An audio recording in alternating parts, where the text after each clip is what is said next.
নমস্কার বন্ধুরা, কাকুলি কি দুনিয়া চ্যানেলে তোমাদের আবার স্বাগত জানাচ্ছি। আশা করছি তোমরা সকলেই ভালো আছো, আমিও ভালো আছি। আজকে তোমাদেরকে যে গল্পটি পড়ে শোনাবো সেই গল্পের নাম সাধু বাবা, লেখক গজেন্দ্র কুমার মিত্র। তাহলে বন্ধুরা গল্পটা পড়ছি, তোমরা কমেন্ট করে জানিও কিন্তু কেমন লাগলো। সে হলো আজ অনেক দিন। আমার ছোটবেলাকার ঘটনা, আজ থেকে ৫৫-৫৬ বছর আগেকার কথা। যতদূর মনে পড়ছে সেটা ১৯১৯ কিংবা ১৯১৮ সাল। এখন যারা পুরী যান তখনকার পুরী শহর ভাবতেই পারবেন না। বাঙালি স্থায়ী বাসিন্দা বা যাত্রী যারা যেতেন তারা সকলেই স্বর্গদ্বারকে কেন্দ্র করে থাকতেন। ঘনবসতি বলতে ওইটাই বোঝাতো। কিছু ধনী লোকের বড় বড় বাড়ি ছিল চক্রতীর্থের দিকে, কিন্তু সে গরমের ২ মাস ছাড়া বেশিরভাগই খালি পড়ে থাকতো। সন্ধ্যাবেলা ওদিকে যেতেও গা ছমছম করত। তাও এখনকার স্বর্গদ্বারের মতন ঘিঞ্জি ছিল না। এত দোকান পসার কিছুই হয়নি। কোনো খাবার কি এক কাপ চাও মিলত না পয়সা দিয়ে। বাঁকে নিয়ে যে খাবারওয়ালারা আসে তারাই ছিল ভরসা। রসগোল্লা পান্তুয়া তো মিলতই, এছাড়া মুড়ি, চিড়ে ভাজা, বাদাম ভাজা আর কলা। জলখাবার বলতে এটুকুই। এসব চিড়ে ভাজাটা যাও একটু ভেতর দিকে বা মন্দিরের দিকে এলে তবেই পাওয়া যেত। অবশ্য তখন জগন্নাথ দেবের মিষ্টি প্রসাদ ভালো ঘিয়ে ভাজা হতো, তার যেমন স্বাদ তেমনি সুঘ্রাণ। অন্য বাঙালি বাবুরা পছন্দ করতেন কিনা জানি না, তবে আমার না খুব ভালো লাগতো। আমরা সেবার খুঁজতে খুঁজতে একটা নতুন বাড়ি পেয়ে গিয়েছিলাম, তবে একেবারে স্বর্গদ্বার মানে শ্মশানের ওপরই। এই শ্মশানই হলো আসল স্বর্গদ্বার। ওই থেকে পাড়াটার নামকরণ হয়েছে। বাড়িটার নাম প্রিয়ধাম। এখনো আছে, তবে এখন দেখলে আর সে বাড়ি কেমন ছিল বুঝতে পারবেন না। সামনের খোলা বারান্দাটা ঘিরে ঘর করে নেওয়া হয়েছে, তাও সময়ে মেরামত হয় না। বালি খসা, নোনা ধরা, ভাঙা চোরা অবস্থায় দাঁড়িয়ে আছে। নামটাও বোধহয় পাল্টেই গিয়েছে। তখন ওই বারান্দাটাই ছিল সবচেয়ে লোভের। চওড়া অথচ কাঠের রেলিং দেওয়া, একটা বেঞ্চি এবং একটা চৌকিও পাতা থাকতো বসে সমুদ্র দেখার জন্য। ঘর বলতে দুখানি মাত্র, একটা বড় একটা ছোট। বড়টা আমরা ভাড়া নিয়েছিলাম, ঘর, রান্নাঘর, পায়খানা, বাথরুম। ছোটটারও সব আলাদা, সেটাই থাকতেন এক সাধু বাবা। গেরুয়া নয়, সাদা কাপড়ই কাছা খুলে পরতেন, মাথাটি কামানো। কোন সম্প্রদায়ের সাধু তা আজও জানি না। সবাই বলতো সাধু বাবা, তাই আমরাও বলতুম। দিনান্তে একবার খেতেন, বেলা ১টা নাগাদ। তবে খাওয়ার পরিপাট্য ছিল খুব। নিজেই বসে বসে কুটি কুটি একঘর রান্না করতেন। একটু ভাত হতো, ৬-৭খানা ছোট ফুলকো লুচি, কোনোদিনও বা খিচুড়ি আর লুচি। দুধ পেলে পায়েসও করতেন। ভালো তরকারি, শুক্তো এসব তো আছেই। এছাড়া কেউ কিছু খেতে দিলে তাও ওই সঙ্গে খেতেন। আমরা মহাপ্রসাদ খেতুম, তাও এক একদিন কিছু কিছু দিলে ওই সঙ্গেই খেতেন। প্রসাদ যেটুকু খাবার খেয়ে নিয়ে হাত ধুয়ে নিজের ভাত লুচিতে হাত দিতেন। মহাপ্রসাদের সঙ্গে তেল দিয়ে রান্না করা তরকারি খাওয়া নিষেধ। এই লোকটির কথা এত বলছি এই জন্যে যে লোকটি অদ্ভুত। আমরা চোরের ভয় পেলে বলতেন, তোমরা দরজা খুলে ঘুমাও, এ বাড়ির মধ্যে কেউ ঢুকতে পারবে না, চুরি যায় আমি তার দায়ী। পরে দেখেছিলুম ও জেনেছিলুম উনি সারা রাত জেগে তপস্যা করতেন। মাঝে মাঝেই কাঙালি ভোজন করাতেন, কেউ না কেউ পয়সা তো দিতই।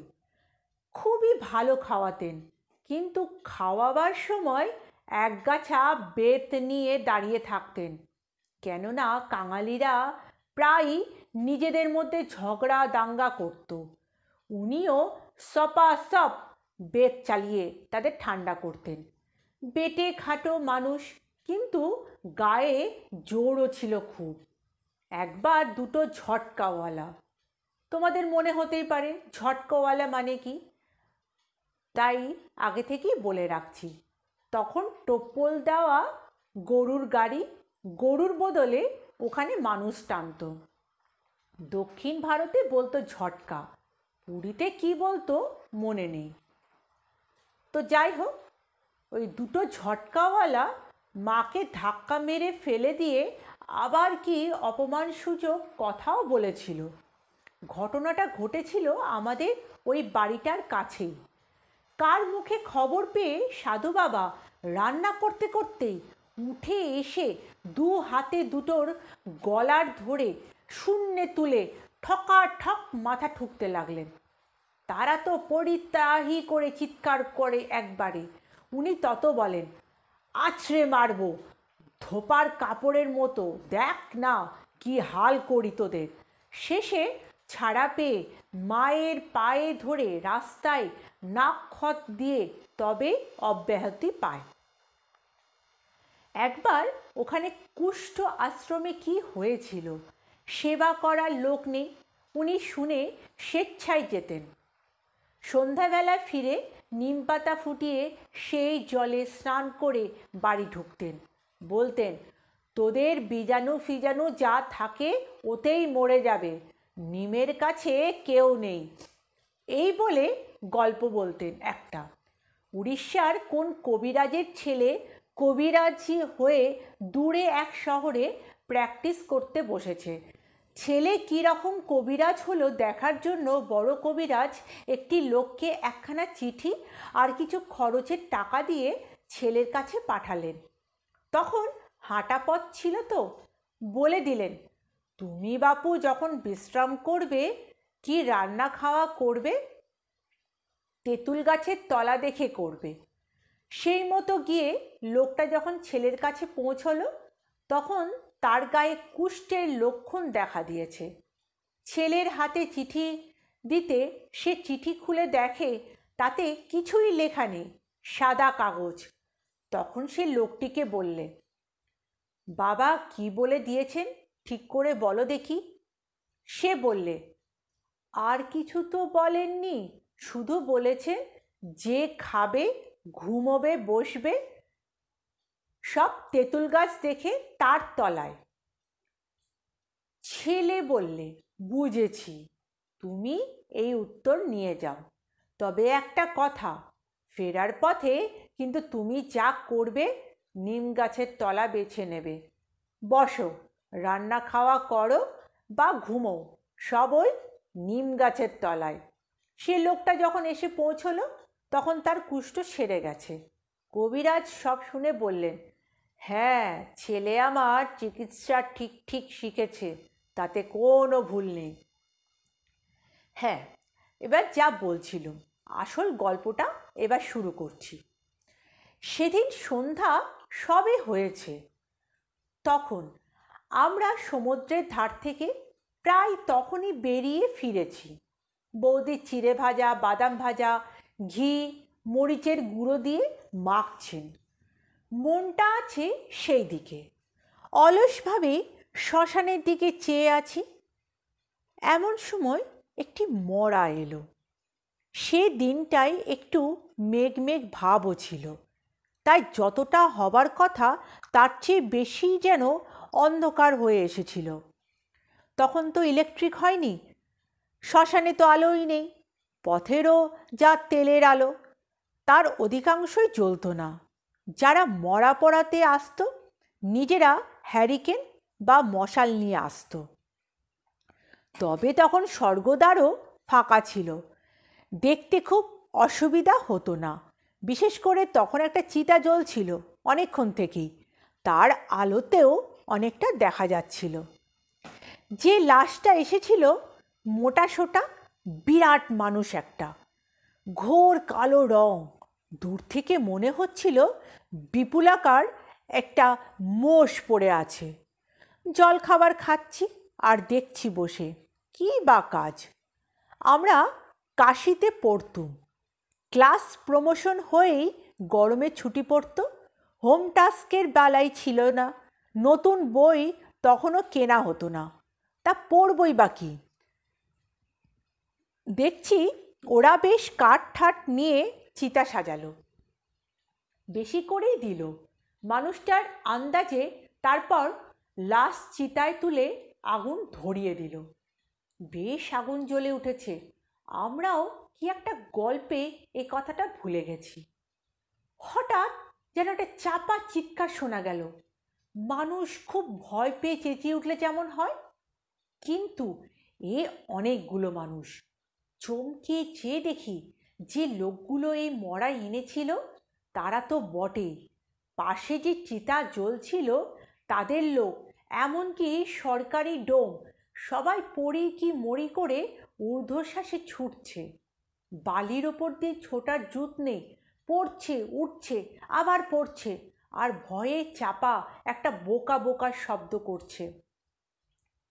কি ব্যাপার প্রথমটা বুঝতে পারিনি, কারণ চোখটা ছিল ওদের দিকেই। এবার এই নতুন চিতাটার দিকে চেয়ে বুঝলুম ব্যাপারটা, এবং বলা বাহুল্য আমাদেরও হাত পা হিম হয়ে গেল কিছুক্ষণের জন্য। দেখি মৃতদেহটা জ্বলন্ত চিতার ওপরই একটু একটু করে উঠছে। উপুর হয়ে শোয়ানো ছিল, পুরুষ মানুষের দেহ উপুর করেই শোয়ানোর কথা। এখন অবশ্য অনেকে অত মানে না, তখন কিন্তু মানত। সেই অবস্থাতেই একটু একটু করে উঠছে, মনে হচ্ছে দু হাতে ভর দিয়ে লোকটি উঠছে আস্তে আস্তে। কালো চেহারাটা আগুনে ঝলসে আরও কালো হয়ে উঠছে। চিতার জ্বলন্ত আগুনে দেখতে কোনো অসুবিধে নেই, উঠছে যে আমরা সবাই দেখতে পাচ্ছি। ওদিকে সাধু বাবাও বসে আছেন, তার ছোট্ট টেবিলটার ওপর অভ্যস্ত ভঙ্গিতে পেটে দুটো হাত রেখে তিনিও দেখছেন। স্বাভাবিক যা প্রতিক্রিয়া তা হলো ছুটে গিয়ে দড়াম করে দৌড় বন্ধ করে দিই। কিন্তু উঠবো কী করে? তাহলে তো নড়তে নয়, হাত পা তো পাথর হয়ে গেছে, আর একা তো এক পাও চলতে পারা যাবে না। একসঙ্গে সবাই ঘরে না গেলে যাওয়া যায় কি করে? ওদিকে সে লোকটি কিন্তু উঠছে তো উঠছেই, একটু একটু করে উঠছে তো। অত বড় পাহাড়ের মতন দেহটা একেবারেই তো টপ করে উঠে পড়তে পারে না। ঘাটটা শোয়াবার সময় এদিকে কাত করাই ছিল, সেইভাবেই উঠছে। অনেকক্ষণ পরে আমাদের তো হাত পা অসাড় হয়ে গেছে, গলা শুকিয়ে কাঠ ওরই মধ্যে। মনে হচ্ছে এক যুগ ধরে এই ঘটনা ঘটছে। সাধু বাবা পরে বলেছিলেন মোট 5-7 মিনিট হবে হয়তো। প্রচণ্ড একটা ফটাস করে শব্দ হলো, তারপরই আবার ধূপ করে পড়ে গেল চিতার উপরে, আর সঙ্গে সঙ্গে ছ্যাক ছ্যাক করে একটা শব্দ উঠল। মনে হলো জ্বলন্ত কাঠে কে কলসি করে জল ঢেলে দিলে। ব্যাপারটাও দাঁড়ালো সেই রকম, মানে সঙ্গে সঙ্গে চিতাটাও প্রায় নিভে এলো, একেবারে নিচের দিকে একটু ছাড়া, আর কোনো কোনো আগুনের চিহ্ন রইল না কোথাও। তবুও আমাদের নিঃশ্বাস যেন পড়তে চায় না, সবটাই যেন পাথর হয়ে গেছে। অনেকক্ষণ সময় লাগলো একটু একটু করে দেহে এবং মনে সার ফিরে আসতে। মা এতক্ষণ পরে কেমন এক ধরনের কাতর কণ্ঠে শুধু বললেন, বাবা। বুঝলে না মা, সন্ধ্যাবেলার মরা, আজ আবার ত্রিলোচনা অষ্টমী। একবার মাথা তুলে জগন্নাথের মন্দিরটা দর্শন করে গেল যাবার আগে। বিশ্বাস হবারই কথা, কারণ মাথাটা এই দিকেই ঘোরানো ছিল, মুখটা মন্দিরের দিকে। যতটা উঠেছে মনে মনে আন্দাজ করা গেল, ঠিক অতটা উঠলেই চূড়োটা দেখতে পাবার কথা। সুতরাং মা পুরোপুরি বিশ্বাস করবেন সেটাই স্বাভাবিক। তিনি অতি কষ্টে আবারও প্রশ্ন করলেন, তাহলে মানে তাহলে কি লোকটা বেঁচেই ছিল? জ্যান্ত লোককে নাকি ওর আত্মায়? আত্মা হলে সে তো এমনি দেখতে পাবে সবটা। দূর বেটি, সস্নেহে ধমক দিয়ে উঠলেন সাধু বাবা। তুই ভেমো গোয়ালার মেয়ে নাকি? দেহে প্রাণ থাকলেও এতক্ষণ পড়বার অপেক্ষায় বসে থাকবে? আর তার অত বুদ্ধি হবে যে মাথা তুলে জগন্নাথকে দেখে আবার স্বেচ্ছায় পুড়ে মরবে? যদি বেঁচেই থাকে, মানে অজ্ঞান লোককে মরা বলে এনে থাকে, তাহলে জ্ঞান ফিরে এলে তার তো প্রথম মনে হবে চিতা থেকে উঠে পালাবো। আসলে উদুরির মরা, বুঝলি না? ওই ঢাকের মতন পেট দেখে আমি আগেই বুঝেছি এক পেট জল জমে আছে। জলটা যত গরম হচ্ছে তত বাষ্প হয়ে উঁচু দিকে ঠেল দিচ্ছে, তাতেই উঠছে একটু একটু করে। তারপর আর পাতলা চামড়া সহ্য করতে পারল না, ফট করে ফেটে যেতেই ভিস্তি ফুটো হয়ে মতো জলটা বেরিয়ে গিয়ে পড়ে গেছে আবার। দেখলি না এত জল যে চিতাটা নিভে গেল প্রায়। এর মধ্যে ভূত প্রেত ডানা দত্তি কিচ্ছু নেই, লোকটাও বেঁচে ছিল না, কিছুই না। বাবা, আমরা এতক্ষণে সহজ নিঃশ্বাস ফেলে বাঁচলুম।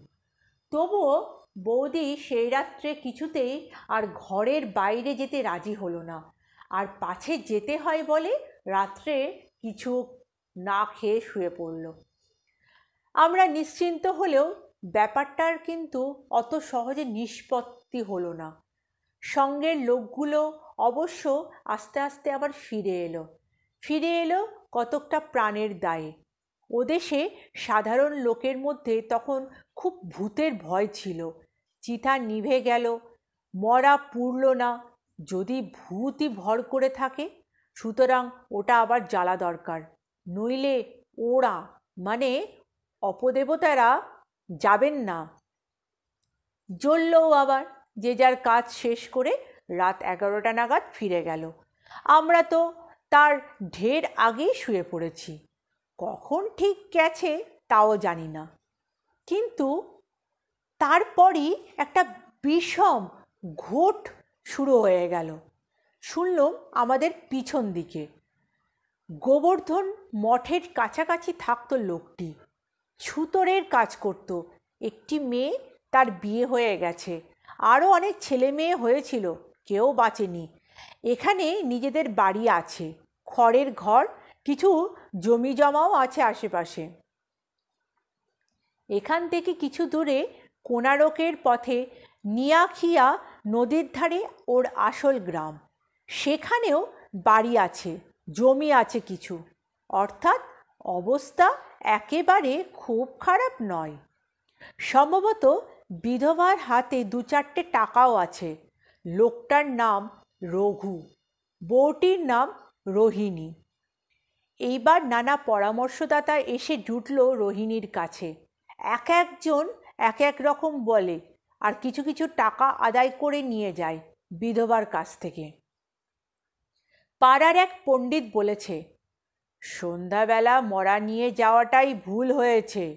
এই সময় অপদেবতাদের ঘোরার সময় তো, তারা তো এমনি সবই খোঁজে। কোনো দুষ্টু অপদেবতা ভর করেছে, সে ওই আতপোড়া সবটা নিয়েই পালাচ্ছিল, চিতা নিভিয়েও দিয়েছিল। ওদের দলে ভূত প্রেত এসে জল ঢেলেছিল, বুঝলে না? কিন্তু উঠতে গিয়েই হঠাৎ মন্দিরের চূড়োর দিকে নজর পড়তেই কাল একাদশী ছিল। বিভীষণ দেখবেন বলে চূড়ায় আলো দেওয়া হয়েছিল তো, ওই দেখেই ভয় হয়ে গেছে, তাড়াতাড়ি মুখ লুকিয়েছে আবার। তবে সে দুষ্টু আত্মা যায়নি তখনও, ওর আত্মাকে ভর করে আছে। ও দোষ না কাটালে শ্রাদ্ধ শান্তি যা করো সব বৃথা। রোহিণী তবু একবার ক্ষীণ স্বরে বলতে গেল যে, একাদশীর তো কাল ছিল না? একাদশী তো আজ সবাই বলছে। হো হো, উপবাস তো আজ, তিথির শেষ ধরে উপবাস হয়, তা জানো না? কাল তো পড়ে গেছে। এবার যে একাশী দণ্ড সময় পেয়েছে একাদশী তিথি, আজও আছে, আজও আলো জ্বলবে। এত তো পাই না, কে একজন বলতে গেল। কই আমাদের পাঁজিতে? রেখে দাও দেখি বাপু তোমাদের পাঁজি, ওখানে এখানে ও বাংলার পাঁজি খাটবে না। আমাদের এখানে মাদলা পাঁজি বলে, তাতে লেখা আছে, হয় না হয় মন্দিরে গিয়ে দেখে আসো। এরপর আর সে কথা চলে না। লোকটা মাত্র 100টি টাকা নিয়ে চলে গেল। সেদিনই সে গয়ায় রওনা দেবে। সেখানে প্রেতের কাজ করে এলে তবে নাকি এখানে শ্রাদ্ধ হবে। সাধু বাবা বললেন, ওকে আমি চিনি, ভুবনেশ্বরে ওর কে থাকে, সেখানে গিয়ে 7 দিন তোফা আরামে কাটিয়ে আসবে। কাছে কোন এক মঠের পূজারী সব শুনে বললে, নিয়ে গেল তো বুজরুকটা কিছু টাকা আদায় করে। বেশ, এখন মাসখানের নেশার খোরাক হলো। আরে, অপদেবতায় যদি ভর করবে, সে তো তখনই সবটা নিয়ে পালাতে পারত। আগুন জ্বালা পর্যন্ত অপেক্ষা করবে কেন? আগুন ছুলে ভূত তো পালায়, সেই ভূত আগুনে এসে ভর করবে? শ্রীমন্দিরের চূড়ো দেখলেই যার ভয় হবে, সে কখনো স্বর্গদ্বারের এলাকায় ঢুকতে পারে? ওসব বাজে কথা। আসল কথা হচ্ছে, বাবা, আমরা এতকাল মঠে আছি, ঠাকুর দেবতা সাধুদের নিয়ে কারবার করছি, আমাদের থেকে এইসব কথা কি ও বেশি জানবে? আসল কথা, কোনো গুরুতর মহাপাতক ছিল, তাতেই প্রেত হয়ে গেছে নিজেই। ওই যে দেখলে সব উঠছে, আসলে সে সময় আত্মা বেরিয়ে গেল দেহ থেকে, আগে পর্যন্ত ওতেই আটকে ছিল। যখন দেখলো যে দেহ আর থাকবে না, তখন বেরিয়ে গেল। মুক্তি যে হয়নি, ছুটি যে পায়নি এই সংসার থেকে, সেটাই 5 জনকে জানিয়ে দিয়ে গেল ওইভাবে।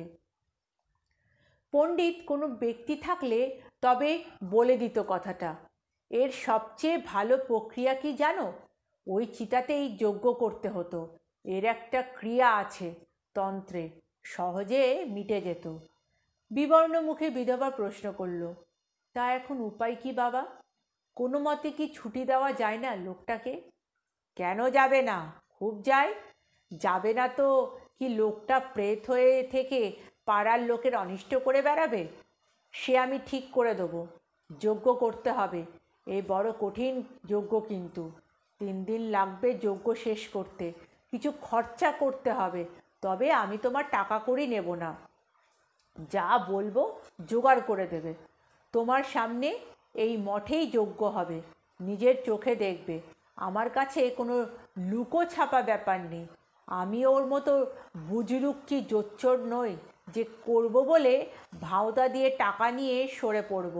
তবে হ্যাঁ, 3 দিন উপোস করে থেকে এই কঠিন যজ্ঞ করব। 3 পাঁচে 15টি টাকা আমার দক্ষিণা চাই, আর মঠাধিপতির পুজো এবং ধুতি, মহান্তের ধুতি এগুলো চাই, নইলে ওরা অনুমতি দেবেন কেন? আর আমার একটি পট্টবস্ত্র, কম দামের খেলো হলেও চলবে।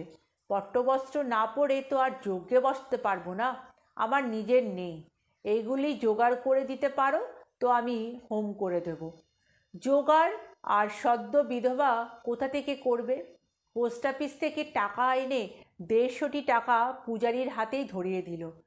ওদের যিনি পুরোহিত, তিনি কোথায় বিয়ে দিতে গিয়েছিলেন মফস্বলে, তিনি শুনতে পেয়ে পড়ি কি মরি করে ছুটতে ছুটতে এলেন। তারপর বিবরণ শুনে সব শুনলেন। জিভ দিয়ে টাকরায় টক টক আওয়াজ করে বললেন, নিয়ে গেল তো ঠকগুলো একরাশ টাকা ঠকিয়ে। কেন, এই 3টে দিন তর সইল না? আমি এসেই যা হয় করতুম। তোর টাকা খুব সস্তা হয়েছে না, যজ্ঞ করবে। আরে শ্রাদ্ধ হলো না, যজ্ঞই বা কী করবে? প্রেতশিলায় পিণ্ডি বা কী দেবে? এ কি অপঘাতে মরেছে যে প্রেতশিলায় যাবে? শোন শোন, ওইসব কিচ্ছু নয়, আসলে মস্ত দোষ পেয়েছে। সেদিন মঙ্গলবার, তাই কৃষ্ণা দশমী তিথি, তাই রোহিণী নক্ষত্র, পুরো ত্রিপাদ দোষ পেয়েছে। মানে স্ত্রীর নামে নক্ষত্রের নাম হওয়াতেই আরও বিপত্তি। এই দোষটি কাটাতে হবে। তবে সে শ্রাদ্ধের সঙ্গে কি তারপর কোন একাদশী দেখে করলেই হবে। তবে আর একটি খুব মারাত্মক দোষ পেয়েছিল, তাকে বলে ত্রিপুরারি দোষ। সে কেউ জানে না। আমি সেখানে কাজ করতে করতে নারায়ণকে ধ্যান করছি, হঠাৎ গায়ে কাঁটা দিয়ে উঠল। তখনই বুঝলুম কোথায় কি হলো। এক মনে ধ্যান করতে করতে রঘু মরবার খবরটি পেয়ে গেলুম। সেই সঙ্গে দেখি সর্বনাশ, এই ত্রিপুরারি দোষ পেলে তো আর রক্ষা থাকবে না। রঘু ভার্যার রোহিণী, ওর মেয়ে ভুবনেশ্বরী, জামাই সকলের তো অপঘাত হবে। ও এমন দোষ যে একবার পেলে বংশে বাতি দিতে কেউ থাকে না, ভিটেতে দুর্বাঘাসও গজায় না। কি করি? রঘু আমার খুব ভক্তিমান যজমান ছিল তো। তখনই সেই যজ্ঞে বসেই একটা ক্রিয়া করে সে দোষকে থামিয়ে রাখলুম। ওই ওখানে যেমন আমি তিষ্ট বলেছি, তখনই দেহটা আবার চিতায় পড়ে গেছে। কিন্তু থামিয়ে রাখলেও কাটানো যায়নি তো। ওটা বাপু এই 3-4 দিনের মধ্যেই সেরে ফেলতে হবে। কি করতে হবে? গলা শুকিয়ে কাঠ হয়ে গেছে রোহিণী। সে অতি কষ্টে উচ্চারণ করে, বেশি কিছু না, করতে হবে যা আমাকে। 3 দিনে 3 লক্ষ বিরাজ মন্ত্র জপ করতে হবে, জানলা দরজা বন্ধ করে। সে সময় আমিও কারোর মুখ দেখব না, আমার মুখও কেউ দেখবে না। এছাড়া নারায়ণকে গব্য ঘৃতে স্নান করানো, 108টি তুলসী দান এবং চড়ু ভোগ। ও কিছু না, আমার দক্ষিণা ইত্যাদি নিয়ে 60-65 টাকার বেশি পড়বে না। তারপর শ্রাদ্ধ মিটে যাক, ও ত্রিপাদ দোষ আমি একদিন কাটিয়ে দেব। শ্রাদ্ধ শান্তি এবং দফায় দফায় টাকার দহন, এতে রোহিণী প্রায় সর্বশান্ত হয়ে গেল। নগদ টাকা যা ছিল তা তো গেলই, 2-1খানা সোনার গহনাও বিক্রি হয়ে গেল। তাও শ্যাকরা তাকে ঠকিয়ে বলে গেল, এ তো পাকা সোনা, গিনি সোনা তো নয়, এ আর কত দাম হবে? বলে 22 টাকা ভরির জায়গায় 17 টাকা ভরি ধরে, গালায় পানমরা বাদ ইত্যাদি দেখিয়ে অতি সামান্য দাম দিলে। কিন্তু তবুও অব্যাহতি পেল না বেচারি। তখনও সে এক একজন আসে আর যতটা পারে ভয় দেখায়। এমন নাকি কখনো হয় না, কিন্তু হলে আর রক্ষা নেই। ভয়ঙ্কর ভূত হয়ে গেছে রঘুর আত্মা। লোকের আর কি, এদেরই অনিষ্ট করবে, স্ত্রীর, মেয়ে, জামাইয়ের, নাতি নাতনি। উপায় কিছু খরচ করো। এক একজনের এক একটা ফর্মুলাই তৈরি হয়েছে। ওই ভয়ঙ্কর ভূতটাকে মুক্তি দেবার। তবে নিঃস্বার্থ কথাও বলল কেউ কেউ, বিষয় সম্পত্তি সব কোন মঠে দিয়ে দাও, কিছু মঠের কাছ থেকে কিছু কিছু খোরাকি নিয়ে খাও, তাহলে নাকি আর পাপের অন্ন থাকবে না। কেউ বললে গুরুকে সব দিয়ে দাও, গুরুর বাড়ি গিয়ে দাসীবৃত্তি করো। কেউ বা জ্ঞাতিরাই বললে জ্ঞাতিদের সব লিখে পড়ে দিয়ে নিজে নিঃস্ব হয়ে যাও, তাহলে আর ভয় কি? তারা কি আর অসময়ে দেখবে না? একজন শুধু বললে নিত্য জগন্নাথ দর্শন করো আর অমাবস্যায় সমুদ্র স্নান, তাহলে কোনো ভয় থাকবে না। এই যখন অবস্থা, ভয়ে দিশাহারা, এদিকে সোনা রূপো গিয়ে ঘটি বাটিতে টান পড়েছে, তখন বোধহয় কেউ সাধু বাবার কথা বলে থাকবে। একদিন এসে সাধু বাবার পায়ে পড়ে হাউ হাউ করে কাঁদলে রোহিণী।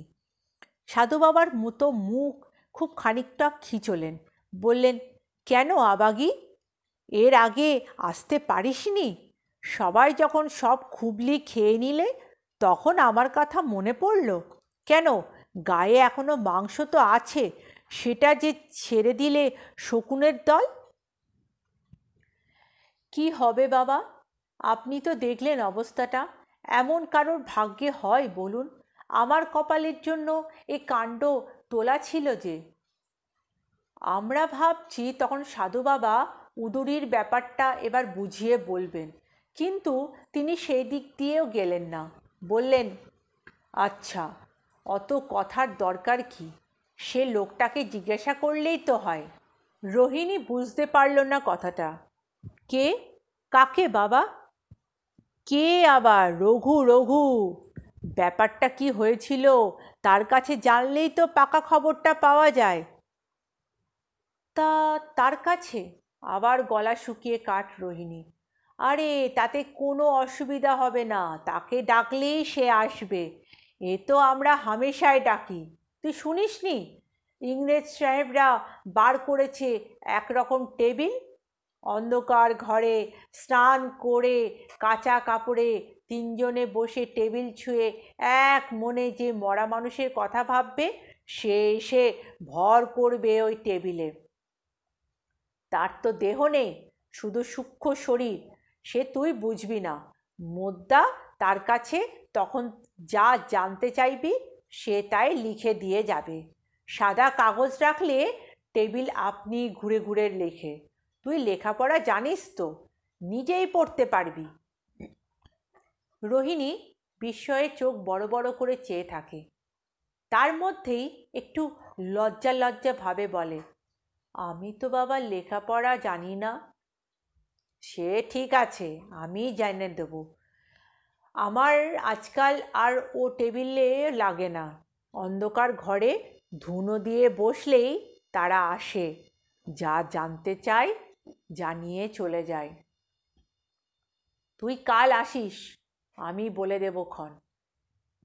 কিছুটা ভক্তি কিছুটা অবিশ্বাস নিয়ে রোহিণী বাড়ি ফিরল। কিন্তু হবি তো হ। টাকি নিবাসে সেই সময় কে এক বাঙালি সাহেব এসেছেন। তিনি নাকি রোজ সন্ধ্যায় প্লাঞ্চেটে আত্মা নামাচ্ছেন। বাড়ি যাবার পথেই রোহিণী কথাটা শুনে গেল। ব্যাস, আর অবিশ্বাস থাকবে কেন?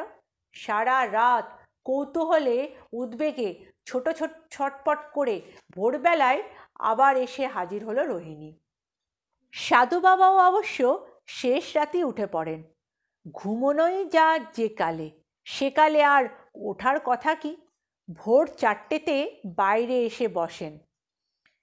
ওকে ইশারা করে বসতে বলে সাধু বাবা বললেন, হয়েছে, এসেছিল রঘু।